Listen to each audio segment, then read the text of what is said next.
Hi, welcome to the Times of Israel's Daily Briefing. It is Thursday, February 27th, and I'm Jessica Steinberg. I'm speaking today with Times of Israel founding editor David Horovitz. Hi, David. Good morning. Hi, Jessica. Hey there. It is day 510 of the war. Early this morning, the bodies of four more hostages, Itzik Elgarat, Ohad Yahalomi, Shlomo Mantzur, and Tsahi Idan, were returned to Israel. Elgarat and Yahalomi were murdered in captivity. Shlomo Mantzur was murdered on October 7th, his body taken hostage to Gaza, and the details of what happened to Tsahi Idan have not been released yet. They will all four be brought to burial at home in Israel. With the identification of all four hostages' bodies, Israel has now received all 33 hostages that were to be handed over in the first phase of the ceasefire deal. 25 returned alive, 8 were deceased. We also covered very closely the burial of Shiri Bibas and her sons, Ariel and Kfir, in a heart-wrenching funeral at a cemetery near their home in Nir Oz. That was yesterday.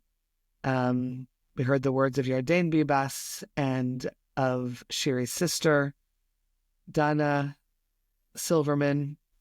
Okay, David, why don't we start with this morning with the release of these four bodies, really in the middle of the night. And even then, when I woke up this morning, I saw that there were people, not many, but there were people who were lining the roads to, in a sense, welcome them back, to pay them their respects.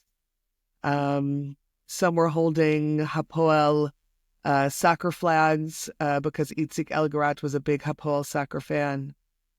These were their friends and neighbors who are in the area and got up out of their beds to greet them, to bring them back home, in a sense. Obviously, it paled in comparison to what happened yesterday for the Bibas funeral. But let's first talk about these four final bodies in this first stage of the hostage deal. So yeah, the event took place without a ceremony, and that's the striking difference. For example, when compared to the other four bodies that were returned a few days earlier, including, of course, Ariel and Kfir Bibas and Ohad Lipschitz, who were supposed to be being returned along with Shiri Bibas, and as we discovered when the forensic center went about the business of confirming their identities, it was not Shiri Bibas who had been returned, and she was returned overnight Friday Shabbat, also without ceremony. The three who were supposed to be the four were returned in a really quite awful ceremony. I mean, everything that we're talking about is awful. And Israel said, we're not going to do this anymore. And it didn't release the prisoners, that it was prisoners including numerous murderous terrorists. It said we're not going to release them unless or until there's a guarantee that any future releases will be held without ceremonies. And that's what happened overnight. There was some kind of Egyptian not only brokering of the terms, but involvement in the handover, presence at the handover, and so on. And there was, I think, a preliminary identification at the border, which would not have been sufficient because the same kind of preliminary identification was held with the four bodies, one of which much later turned out to be not Shiri, hours later. There was some kind of preliminary thing. And then the bodies in a convoy crossed into Israel, were brought into Israel. And as you say, even this morning, there were people out, but overnight, and this was going on at, from the Red Cross was sort of heading to pick up the bodies very late last night, and then the process took a few hours. People were out at all hours of the night, and the geographics of this is that people are crossing, convoys are crossing from Gaza into southern Israel, and then driving with bodies, with remains, to Abu Kabir, which is on the outskirts of Tel Aviv. Where the Forensic Institute carries out the rigorous identification, and therefore there's a lot of road for these convoys to travel, and that's why people are out. And we had the other direction to some extent yesterday, a funeral that set out from Rishon LeZion and went right down to near Kibbutz Nir Oz for the funeral yesterday. Again, a lengthyish journey by Israeli standards, and lots of opportunity for people to do what they want to do, which is it's respect, solidarity, it's connection, it's a stress that you are invested in hostages, please God, coming home alive and paying respects to those who are coming back dead. Right. Just to sort of close for the moment, these 4 hostages whose bodies were returned home, and we don't know what happened to Tsahi Idan, who the last his family saw him, he and his eldest daughter had been holding the door of their sealed room. The terrorists came in, they shot her dead in his arms, and then he was taken hostage, and his wife was left with their 2 younger children. And there isn't a sense yet, or we don't have the details yet of what happened to him. And it keeps on striking me this morning as I read and I write about it. The differences, of course, in what will happen here for their funerals as opposed to what happened yesterday. There is pain and grieving for all of them, of course. Every family is different.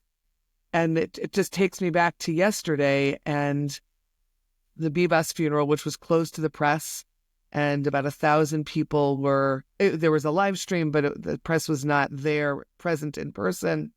And about 1,000 people were invited in a sense, which is unusual for a funeral. And of course, as you said, just tens of thousands of people lining the roads of Israel from Rishon LeZion all the way south to the area of the funeral to pay their respects, to connect in a way with this family that has undergone just such terror and trauma for so many months. Not sure what my question is. Maybe my question is just how we process all of this and how we process these funerals one after the other, because of course there's another 4 funerals that are coming up now. Well, we as a nation, Jessica, I think are nowhere near finished processing anything in terms of the loss of October the 7th. Also, in the next few days, and they're starting to come out now, the army is completing its probes into everything that went wrong on October the 7th, the very specific probes about what happened at this community and that army base. And it's not a case of sort of it all being dragged up again. It's a case of us gradually maybe approaching a stage where we have the capacity and the bandwidth and can afford, because the war is in a slightly different place, shall we say, to start to deal with things that relate directly to October the 7th. So, I don't think it's surprising by definition in any circumstance, no funeral is like another funeral. But there are aspects of particular funerals that are going to resonate more. And there's nothing like the Bibas family. That's not because the worst things did not happen to other whole families. They did. Whole families were wiped out on October the 7th in the most terrible ways. And we know this, but because we're humans who have emotions and a balanced psyche, I think our brain does not allow us. You cannot keep your head around the scale and the particulars of all those horror stories and losses. And the Bibas family, and I wrote this yesterday, unbidden, right? They didn't ask to be the emblems of anything. And they didn't ask to have red hair and therefore, at the most superficial level, just stand out more. But their story it began on October the 7th, and it certainly has not ended. It came to a fairly critical point, obviously, with the funeral. But it is a story that has preoccupied a nation the entire period, because it was unique in that in the initial truce, ceasefire, hostage release deal of the end of November, Shiri, Ariel, and Kfir should have been released, and they weren't released. And we knew them. We knew they'd been kidnapped. We'd seen the video of their abduction. We knew that Yarden had been abducted separately. We'd seen the video of him being taken to Gaza. later we would see Shiri, Ariel, and Kfir in Khan Yunis, in Gaza, later on that day. We knew they had reached Gaza alive, and then they didn't come out in November. And then there was the terrible video in which Yarden was told by his captors that they were dead and was made to face the camera after that. But then he remained in captivity for another 14 months until just at the beginning of this month. And then even when he came out, somehow we were told by his closest relatives, his sisters, he felt like they did here. In other words, he was clinging to hope. And that's what this was. So clinging to hope. And then came the worst confirmation. And by the way, then came even worse. The family has asked us not to report all the specifics of the deaths, of the murders of Ariel and Kfir. Our Prime Minister has seen fit in various forums to give more specifics than the family has wanted to. But, that further... And then they didn't even release Shiri's body. They released somebody else's. And even when you thought it was over, it wasn't over. And therefore, all of this has sort of combined to give that family this prominence. And it's not indifference to anybody else. It's just a focus on this. And there are other fathers who've come out to horrible, unthinkable realities that they didn't know about or didn't want to know or feared was the case, and so on. This was so terrible what happened on October the 7th. There are so many terrible stories, but I think it's understandable why the particular story of this family, it sort of covers almost all of not all, the by horrors. The way. There are other things. I mean, there was an incident just a few days ago where 2 hostages, and we've talked about this, who were not released in phase 1, were taken by their captors to watch the ceremony at which their countrymen were being released, and then made to film a video appealing to Israel to do whatever it takes to get them out. It's not a question of grading on the scale how despicable this or that was. Everything is despicable. And too much of it has happened to anybody to whom it has happened. And, the nation really, I think yesterday was very telling. I don't know if everybody stopped work. We know that tens of thousands of people lined the roads. It was a closed family and friends funeral. That was 1,000 people. There would have been, I don't know. I think everyone would have wanted to go. Yeah. Not out of some kind of prurient desire to be. No, just in a desire. Because they want to show to mourn love with them and support, and I don't know what, lots of other emotions as well. I think a lot of people watched it. I don't think they were I can't imagine there were many people who watched that funeral yesterday and watched Shiri Bibas' speech and did not wail. Yeah. I know a lot of people said yesterday was not a day that they were able to get anything done. And I know that yesterday was also there. I just have been seeing in a lot of social media people posting Shiva mourning visits hours, that the family seems to be having public visits to them in Kfar Maccabiah, which is in the country center where I guess they're staying, that the public is invited to be able to come and pay their condolences at times on Sunday and on Monday, which I was also kind of flabbergasted by, that they are able to allow that into, to allow the public into their personal mourning. It's remarkable in that sense. David, let's take a break, and when we're back, talk about where we think we are with the second phase of the hostage deal and some of what you wrote about yesterday. So stay with us.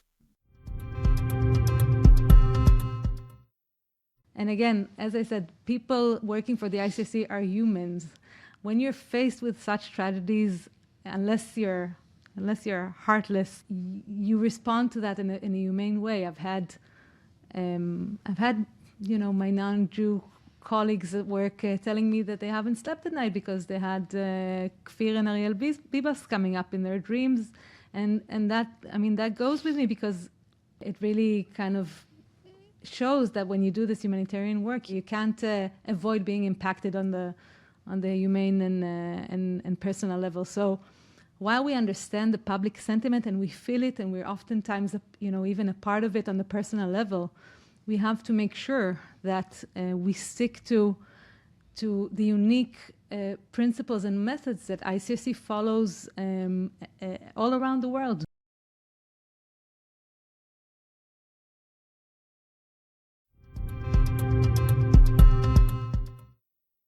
So, as we've been noting, this first phase of the hostage deal is over.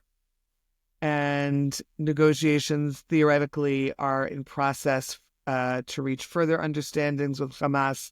There's also been all the talk about extending this first phase of the deal to get another trickle of hostages out. We're not talking about big numbers. What are your thoughts at this moment on this Thursday morning about what is actually potentially possible? And this also reaches into what you wrote about yesterday in your op-ed. Just wanted to hear your thoughts about that. Yes, I mean, at the moment, there's, there was a framework of a deal, and phase one was kind of locked down. And we saw phase one, ultimately, the 33 people who were supposed to be released, 8 of them dead. Those 33 people were released, and it played out with lots of unbearable twists and turns, but it played out. And the question is, do we now proceed, to phase two, which involves, among other things, the release of potentially,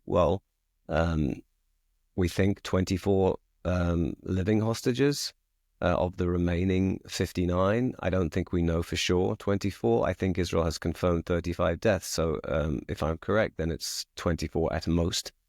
In the course of that, and under the provisions of this phase two, Israel is supposed to complete its withdrawal of all troops from Gaza, and basically the sides are committing to a permanent ceasefire. Pulling out the troops certainly includes, for example, pulling out of the Philadelphia corridor. The Philadelphia corridor, as everyone knows by now, I think, is the strip that runs along the border between Gaza and Egypt. What we have at the moment that I'm speaking to you is we have an unofficial Israeli person saying that Israel has no intention of pulling out of the Philadelphia corridor because that will enable Hamas to start rearming and smuggling weapons back across the border into Gaza. This is not an official named person. This is not a statement from the Prime Minister. Experience would suggest that it might well be followed by public comments by the Prime Minister. Often the Hebrew word is gorem. A gorem says, right, that's like a source, a factor. And sometimes it's Netanyahu himself not wanting to say something in his own name, and sometimes it's people close to the Prime Minister. So there's a great deal of wariness, at the very least, shall we say, in the Prime Minister's office about committing to anything that releases the Israeli control over that border and that commits Israel to ending the war. What I wrote yesterday is I'm not privy to all the information, but this is a deal that Israel approved. That those phase two elements are in the deal. The full package. Right, that's the deal. There's day 42, you start pulling out of the Philadelphia area, etc. Day 50, you complete the pullout, etc. By the way, even that we don't know everything for sure, and we don't know what we don't know because there was an annex about the bodies to the agreement that we never knew about until hours before it was announced that the first 4 bodies were to be returned and so on. So we don't know everything. We do know there's wariness in the Prime Minister's office, and what I find hard to fathom is obviously Hamas will seek all kinds of guarantees and commitments that if Israel goes through with this part of the deal and commits it pulls out its troops and it commits to a permanent ceasefire, they'll want some kind of, hey, Israel can't breach this deal. In return for just maybe they'll release all the rest of the living hostages. I mean, I'd be very wary about them doing what they say they do, and even if and when they do it, about whether that was in fact everything that they were meant to do. Shiri Bibas' non-remains being a case in point. I mean, you don't need to be conspiratorial to think maybe they're trying to sneak one body out that's not the person so that they can say later, actually, we've still got this person and we need you to do A, B, and C. I don't know that that's the case. I find it hard to believe that Hamas, which seems to be quite capable of running and arranging the release of hostages, had a mix-up and put the wrong body in. I find that extremely hard to believe, shall we say.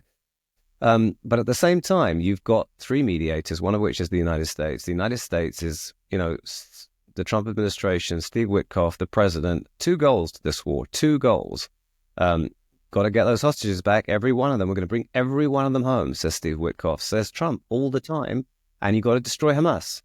Well, I don't think there's going to be a problem for Israel to convince the mediators that Hamas is breaching the ceasefire. I'm sure they're breaching anything right now. I mean, we've heard that they're even sort of starting to dig tunnels. They've certainly been recruiting. They're gearing up. They fired rockets, for goodness sake. I don't think the Trump administration is going to say, oh no, Hamas is, as pure as the driven snow. They've done nothing, and therefore you have no reason to use any force against them. Quite the reverse. Frankly, I don't care what Qatar has to say. I've got a real thing with Qatar. And I'll address that in a second. The Americans are going to back Israel returning to tackle Hamas as and when it feels the need to do so. And therefore, it would seem, well, you go ahead with phase 2 and you get your living hostages out as far as you can.